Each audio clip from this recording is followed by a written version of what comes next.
said, at this point, we're going to treat this as the worst possible scenario, okay? And with that, I'm going to put you in the back of my cruiser, if you're okay with that. Police are speaking with Guy DeVinny. Just moments ago, his daughter had been beaten and murdered inside her own room, all while her father was sleeping next door. All right, hey, bud, you mind giving me some information? Yeah. Sleeping? Banging on my door? Hey, your daughter's dead. That's the information you're going to get from me. By the time police arrive to capture the killer, he's escaped at the very last second. For months, this family had been suffering from a man who would never stop abusing and assaulting their daughter, no matter how many times the police were called. And now, after brutally killing his victim, he's on the loose in the largest city of the state. What follows next is one of the longest manhunts in the department's history, as officers race to find the suspect before he disappears forever. But what they don't realize, the chase will lead them toward a discovery far more tragic than anyone could have imagined. It's June 16, 2024, in Columbus, Ohio. At exactly 7:24 a.m., the police station receives an alarming text message. The sender, Michelle, claims that her sister-in-law's boyfriend, Devin Blair, has an active warrant for his arrest, and he's currently inside their house. The dispatcher, however, doesn't recognize a possible life-threatening situation. Instead of sending officers to her address right away, they refer Michelle to the non-emergency service. But a minute later, they receive a string of some of the most haunting messages the police have ever received. He's hurting her right now. I heard yelling in her room and crashing around. I just heard struggling and what sounds like she was throwing up, screaming, and things crashing in the room. He will run if he knows the police are coming. If officers don't arrive soon, who knows how this is going to end for her and Michelle's life. The dispatcher promises to call all available units and ends the session at 7:30 a.m. 2 minutes passed, and Michelle messages the department again, begging for any officer to arrive immediately. The dispatcher reassures her they'll be sending officers as soon as possible, but nobody comes. 21 minutes later, at 7:56 a.m., Michelle would send her last recorded message. He is leaving.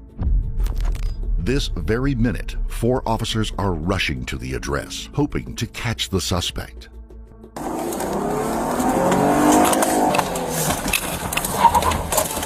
102, he's running westbound. Black hoodie, orange shorts, just jumped the fence.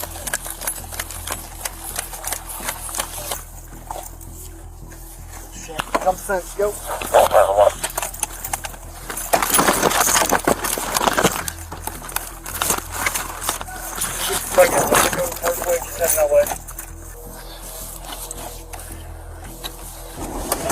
Running westbound, black hoodie.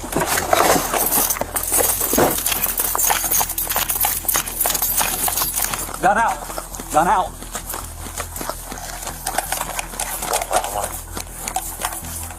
The dog right here. Here, there he is. Hands up, you're under arrest.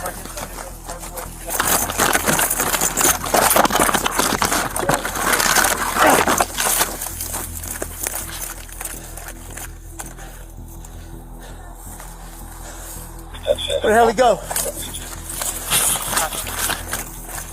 While you got the air, there's no work.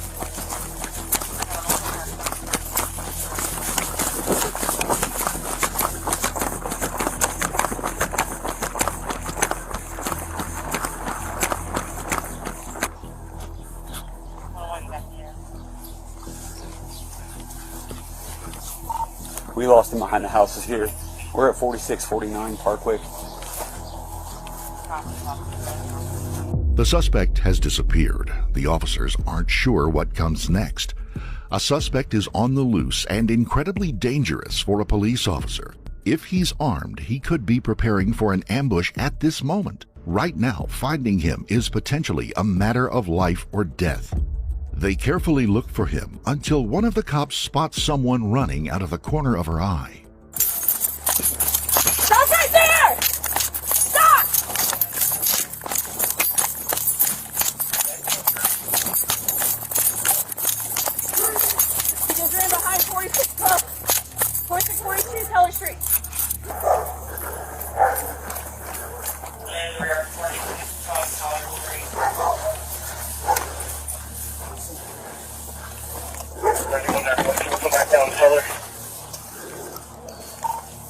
He's north now, north of Tiller.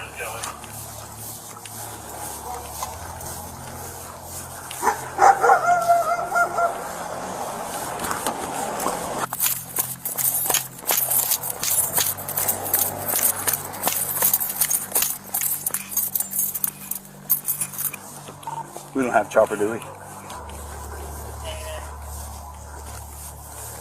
He's northbound somewhere. Hey, if you can hold that perimeter over there, if you could see all the way down that street. The man manages to outmaneuver officers and slip away between the buildings, but the cops don't let up. They know if they lose him now, they might not ever catch him. While this team races after the fleeing suspect, another rushes towards the crime scene to secure the victim. I think he's back at the house. Got some screaming inside. I think he fucking killed my sister. Where's your sister? Is he inside? Is he inside? No, he dipped. I don't. Where's your sister? She's upstairs in her room. Upstairs to the left is the back door. He killed her. He's not here, but his brother or her brother's maybe 1018 stand by. Oh, baby.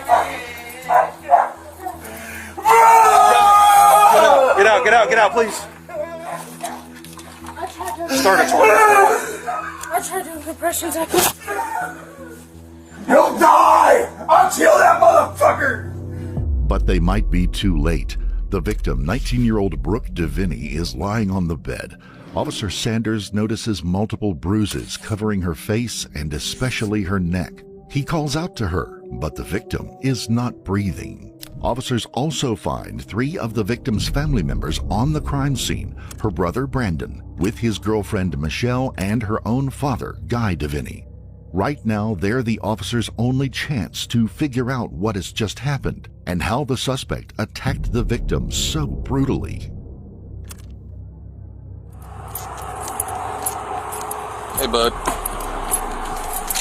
You, brother? Okay. So if you could, I know you probably already talked to officers and everything. What's your name? Brandon. Brandon? Okay.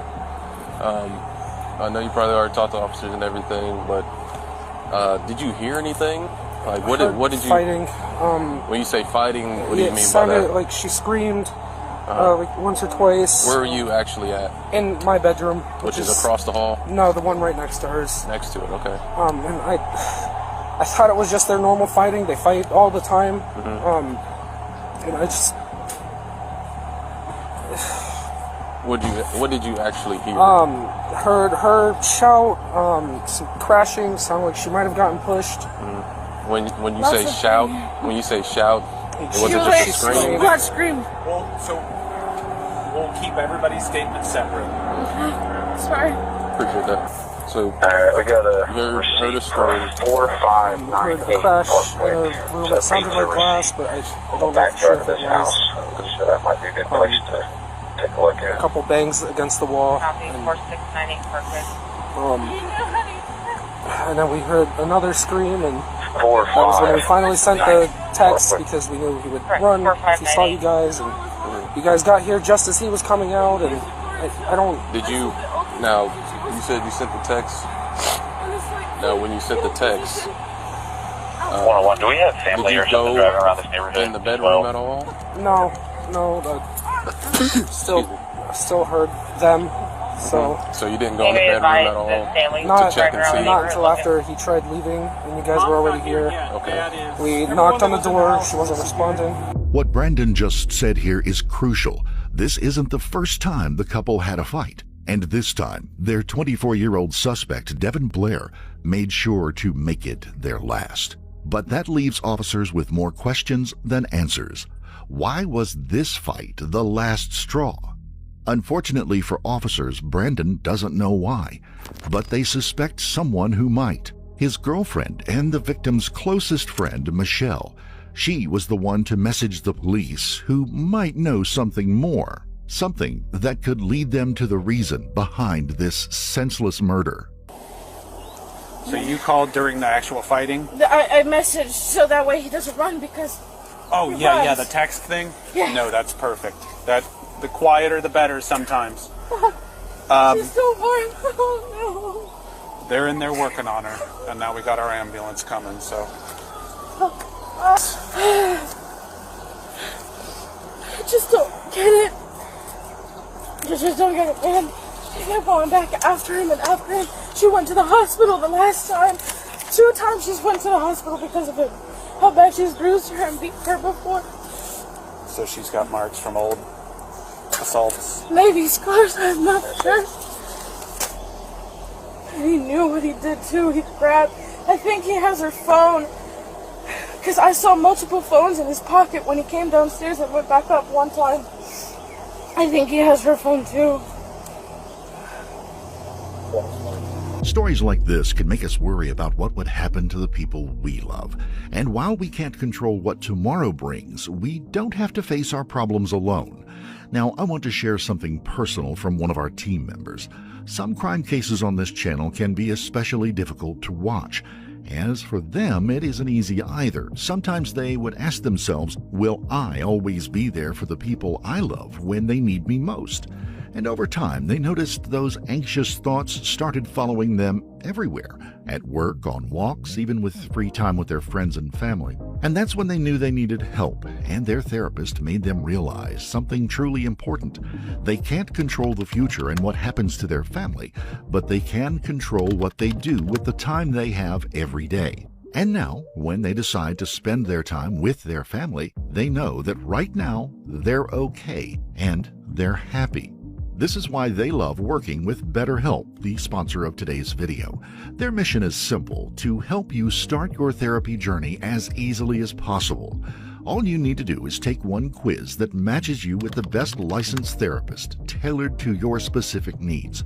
And the best part is you can choose how to communicate with them, via text or video. Your preferences come first. And if you feel that the therapist isn't right for you, you can switch at any time at no extra cost. You don't have to suffer alone. There are people you can talk with. So click the link in the description or go to betterhelp.com/beyondevil and receive 10% off your first month of therapy. Now, let's get back to this officer's plan to solve this crime.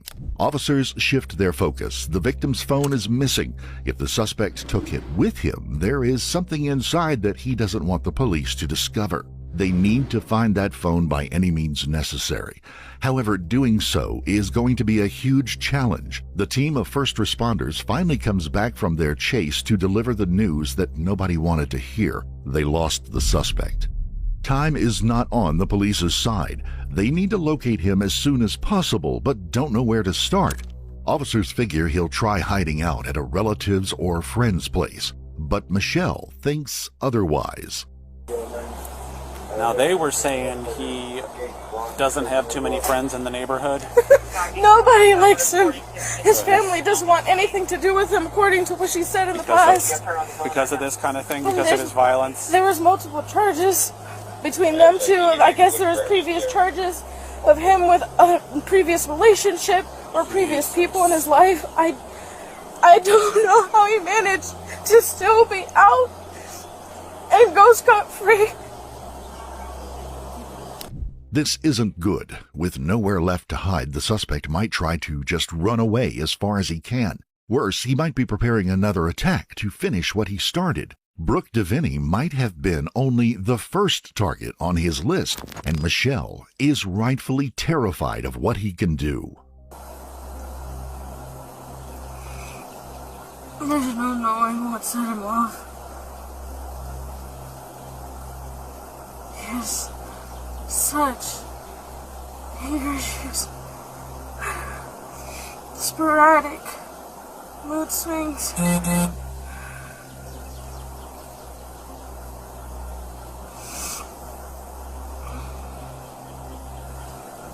She's mentioned before that he's threatened to kill all of us in our sleep, and then he said that he'd kill her. I'm so vigilant, so scared. Every noise wakes me up. Every crack of a stair makes me stand on edge. It's not just because of him. As the investigation continues, officers move all witnesses into heavily armed cruisers. With a dangerous suspect on the loose, the police are taking no chances. There is only one last witness the police haven't questioned yet, the victim's father, 53-year-old Guy DeVinny. And the way he discovered his own daughter's body is a nightmare come true for any parent. All right, hey bud, you mind giving me some information? Yeah, sleeping, banging on my door. Hey, your daughter's dead. That's the information you're going to get from me. This is your daughter's that's up there? Yeah. Okay. You live here? The suspect have a ID number. All right, so I know you're a little upset right now, but if you can give me as much information as possible. I just know that she was dating this guy. I don't even know his last name. I know him, but Devin. Okay. We told. What? God.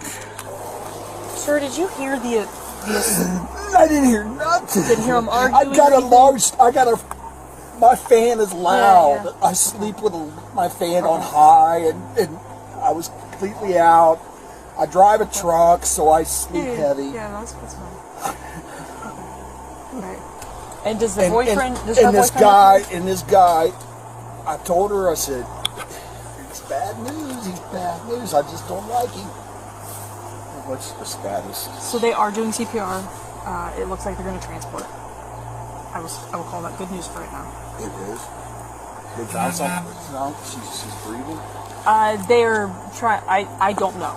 I'm not in there, but I know when I went up there, they were doing CPR. They're not using the machine. They're actively working with her, and they just brought a gurney up here, so it looks like they're trying to transport. Okay, and I will keep you updated. All right.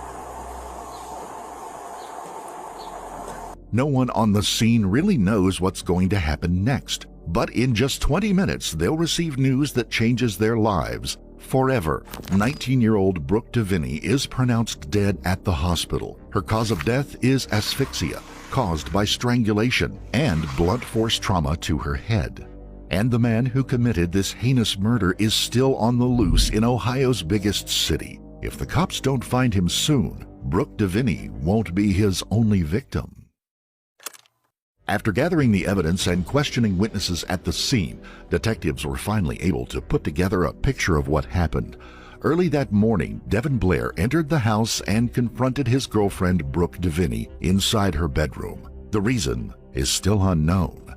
But what began as a verbal confrontation quickly turned into a violent fight. That woke up both the victim's brother and his girlfriend next door. The two witnesses could hear everything. Devin throwing her around the room, slamming her against a wall, and repeatedly striking her head and face. Then the struggle suddenly came to an end. Nobody realized it at the time, but Devin had just strangled Brooke in her own bed. Throughout the ordeal, the victim's brother and his girlfriend were desperately texting the police, hoping officers could catch Devin by surprise and arrest him. After killing Brooke, witnesses could hear Blair moving through the house, unaware that he was looking for sheets and towels to cover the body before leaving the residence and running away wearing black clothes. And now Columbus police face a challenge unlike anything they've ever seen. Their suspect has escaped through Riverbend, arguably one of the densest areas in the entire city. And it has everything police officers hate. Closely packed backyards with tall fences, tangled roadways, and countless dead ends. It's the perfect place for Devin to get away. Locating him now might take days, if not weeks, of searching. But officers are confident of one thing: Devin can never run too far. For one good reason. Back when the first responders arrived at the scene, they saw Devin trying to get inside the victim's vehicle in the garage. Officers were quick to react. They blocked the road with their vehicles just in time, preventing the suspect from driving away. He managed to get away on foot, but without a car, Devin can't have gone too far. This leads detectives to the only possible conclusion. Devin is somewhere hiding in this neighborhood. He might be in an abandoned building or a vacant house or just in the bushes waiting for the police to lose his trail. Devin has the upper hand. The area is big enough for him to hide just about anywhere, With the police force being stretched thin as it is, he has the environment on his side, but the police also have a trick up their sleeves. A police cruiser pulls up to the scene with a special package.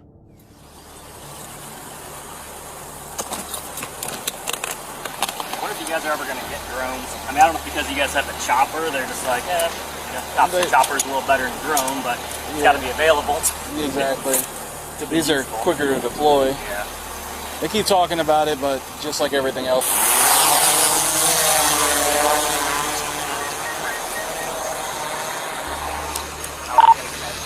191, the drone's up. If anyone has any movement anywhere, let me know.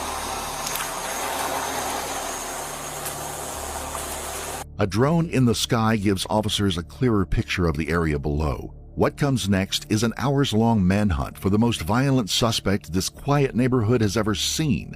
Each passing minute he's on the run means another life is at risk. Morning, sir. How are you? All right, how are you? Good. Do you see any younger, light-skinned, male, black, afro, orange shorts, black hoodie, walk through here? Copy. Okay. All right, well, he just killed his girlfriend over there in Parkwick, so I would probably go in and lock up for a little bit, all right? So. Officer Kinzel's been advising residents to lock their doors from this dangerous suspect while he's roaming the streets. Then he receives a crucial lead. 20 minutes earlier, Devin Blair was seen running toward the wood line near Interstate 270 and Georgesville Road. With the help of a canine unit, Officer Kinzel and his partner are sent to that area. If the dog sniffs him out, Devin will have no chance of running away this time. Okay. Josh, last time he ran across the freeway. Just FYI. Oh, last time he ran across the freeway. That's where that came from, Serge. So, this Georgesville here is the freeway? That's the freeway. Okay. All right, well that makes sense then. He can get to this wood line. Unfortunately, it was too late. An updated lead confirms the suspect ran across the freeway and disappeared again. Now he's hiding somewhere on the other side of this major road. Sadly, officers will have to return with nothing. But on their way back, they're going to receive a radio transmission with a harrowing update. S8. S8. Now it's times 2, 8:45. Times 2? 8:45. Who else is dead? Maybe a baby? Like pregnant. Maybe. Oh. Maybe, I don't know. I mean, that's... yeah, that makes sense. There was only one transport there, so... Yeah, that's true. Oh, damn. No fucking way. Tragically, this officer is correct. In the hospital, doctors would make a horrifying discovery. The victim, 19-year-old Brooke DeVinny, was roughly 14 weeks pregnant at the time of her murder. The child didn't make it. They were pronounced dead shortly after Brooke's passing. What Devin Blair did that morning is unspeakable. Not only did he murder his girlfriend and traumatize her family, but he took the life of an innocent child that wasn't even born into this world. And now every officer involved in this search knows about it too. And something tells them that Devin might be more dangerous than they initially thought. They will not stop until he is in cuffs. Every officer is now on high alert, ready to spring into action if they get the slightest hint of his location. It's now 9:26 a.m. It's been almost 2 hours since the start of the search, and the suspect is still on the loose. Officers continue checking everything: homes, people's backyards, even garbage dumps. Any place a suspect might be hiding doesn't go unchecked. Meanwhile, the drone operator is carefully scanning every street. For a while, he has nothing to report, until something or someone finally catches his eye. Are there 2 officers that can check an individual in the Bay Run Apartments? He's sitting alongside the pond back there, trying to get a better address.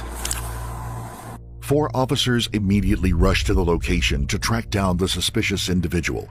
It might not be who they're looking for, but the police aren't leaving anything to chance. Try this one.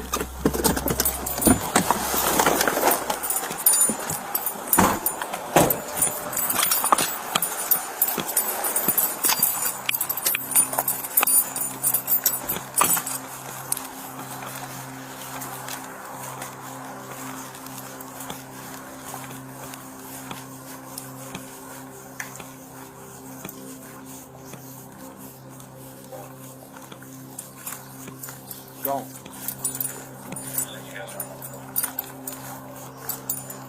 But when officers arrive, the man is gone. All they find is an empty chair facing the lake. It appears the suspect has once again managed to get away, until they notice an open window in an empty apartment full of clutter, a perfect place for a criminal to hide.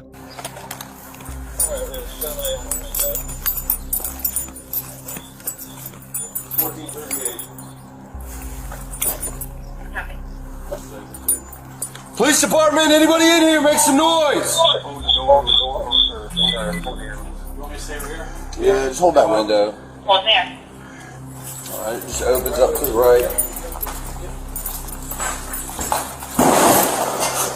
It's clear. Hey, BB, you can come in. Copy. Move it.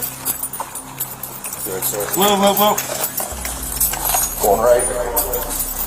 Nothing clear, coming out. He had to have seen us driving through. Yeah, that's our guy.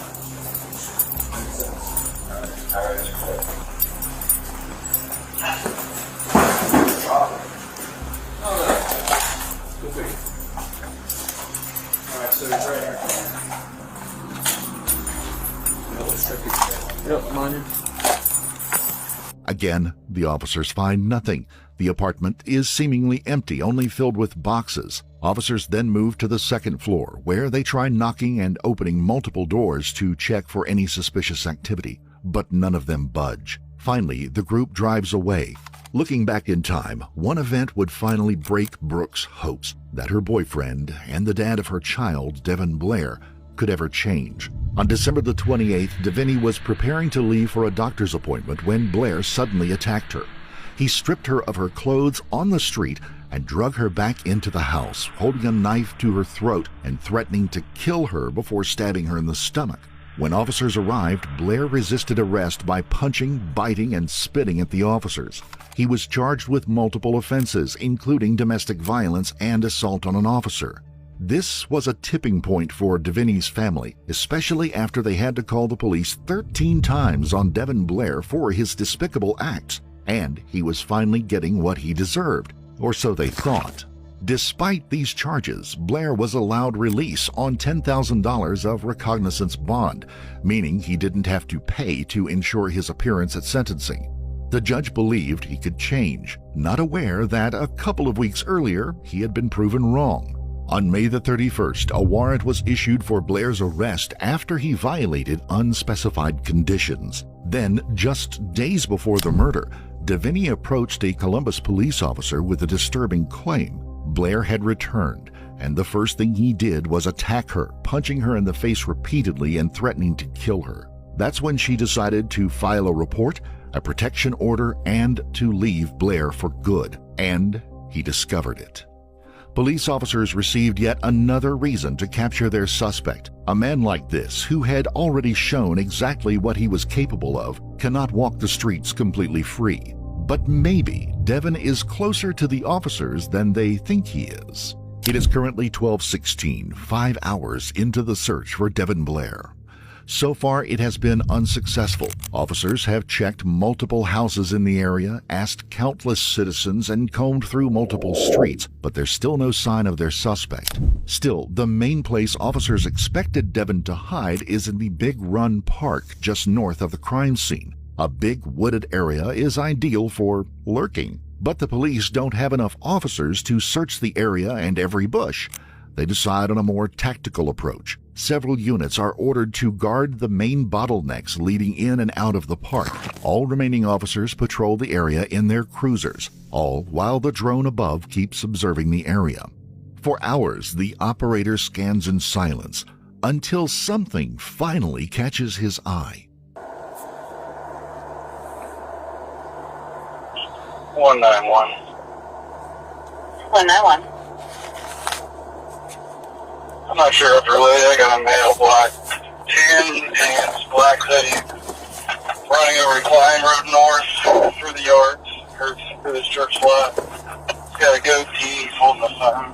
I don't know if he stole from the drug dealer as the suspect. 3 officers now receive the same report, a description matching the suspect they have been looking for 5 hours. They all rush to the same address. 2 officers arrive to see a large 2-story building just outside of the woods. At first, it looks completely empty. The windows are boarded and the doors are all closed, except for one. Officers notice something unusual. The entrance has been forced open. Someone has broken into the building and might still be hiding inside. Myself and that 10 are going to clear this out. Copy on there. Columbus Police, if you're here, sound off!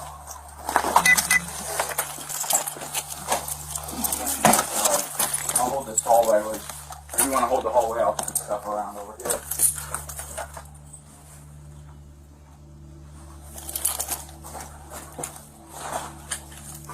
Columbus Police!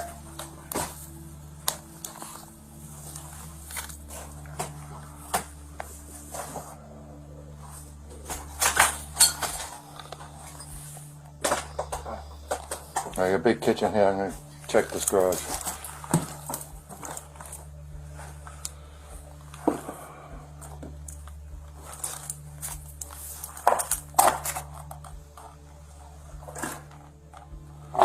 It's fucking nasty in here. Soon, a 3rd officer gets the address to join the search. As he approaches the building, he sees a sudden movement right around the corner. Get down! Get on the ground! Hands behind your back! The back door! That's him. Single. Check his arm there. What's your name? Devin? Devin. Yeah, this one. Morning, Kelsey. That's suspect from Monaco. Stand up, Devin. Come on, stand up. I copy one and copy. It is the suspect. 191, if you can put the address of this house over before you happen it. After hours of searching, the manhunt finally comes to an end.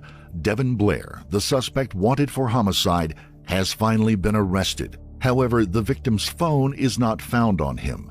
He likely got rid of it. But Devin won't go down without a fight. Instead of cooperating with officers, he decides to make their job as difficult as possible. I can get my water. Let me get my water. Stop. Stop. Let me get my fucking water. Hey, we deal with that later. Okay?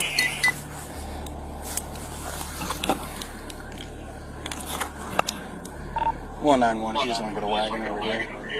Keeps trying to hit his head. Bro, I'm cool. Let me go, bro. No. You're the one that did it.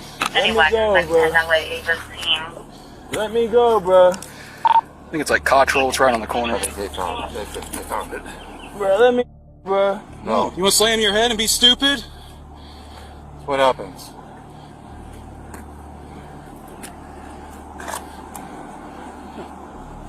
We'll just help you make it good. Racist motherfucker. Racist? You don't need to do this shit. Yeah?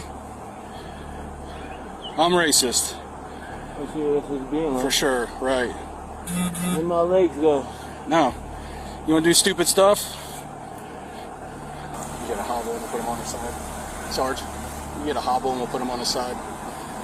Got one. Damn, I'm tripping. I get on my side my damn self. Ain't no one listening to you right now, guy. I don't need it. Why are you slamming your head on getting stuff? Y'all keep fucking with me. Yeah? Devin has finally shown his true colors to them. But after hours of searching and a dead 19-year-old, the cops aren't having any of it. We didn't get to the other side because he started slamming his head. Weed, I got weed. I already got your weed. Alright.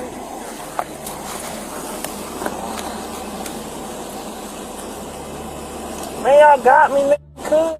Damn. Now you are. You went 2 minutes ago. This is what happens. I mean, Actions has consequences. I ain't just gonna let you fucking... catch you? Yeah. Yeah. I'm gonna run. Yeah, you are. Good guy. Good solid dude. Damn. Y'all got it, y'all got it. Y'all got me. Ain't no need to fucking sit here and fucking do all this extra shit. Come on.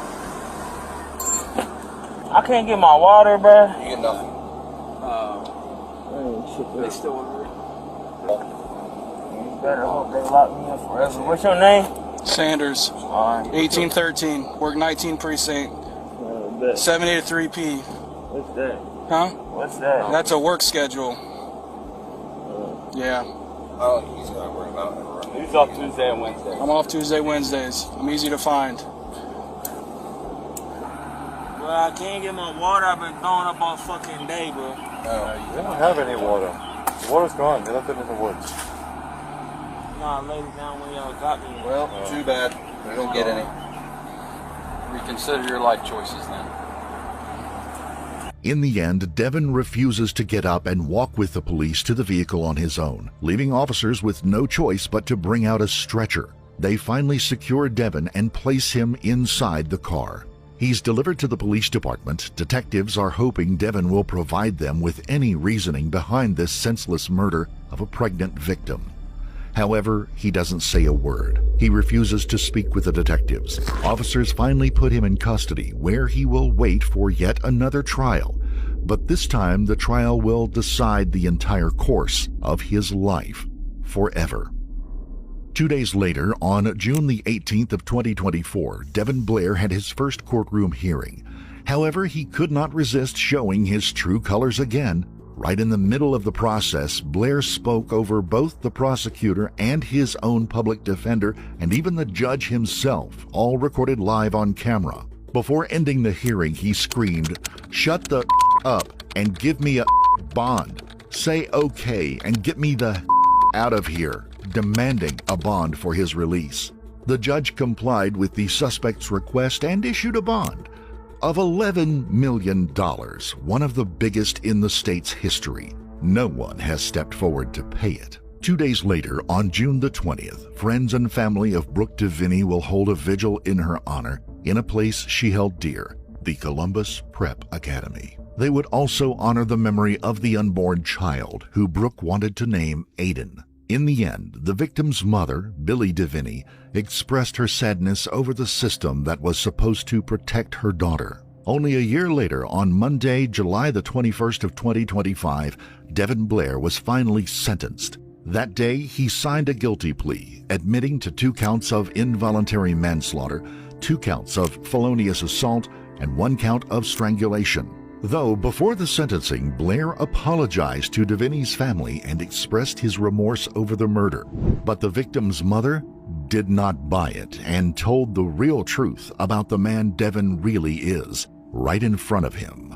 She filed a police report and a protection order.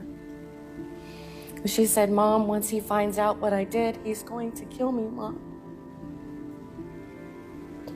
And then he did. He selfishly took her and my grandson away from me. That was the ultimate evidence the detectives had against Devin. They didn't need the victim's phone to prove his guilt. Only the messages Brooke and her mother had exchanged about Devin Blair and who he actually is. A monster who relentlessly took 2 lives that fateful morning. In the end, the judge made the verdict. 24-year-old Devin Blair was sentenced to 46 to 51 years in prison. He got 2 additional consecutive years added to his sentence for a separate older case where Blair had committed domestic violence and harassed Franklin County Sheriff's deputies by spitting on them. This brought his final total prison sentence to 48 to 53.5 years in prison. As part of the guilty plea, he won't be requesting early release. He will get out of jail when he is almost 80 years old. We would like to extend our sincere condolences to the friends and family of Brooke DeVinny.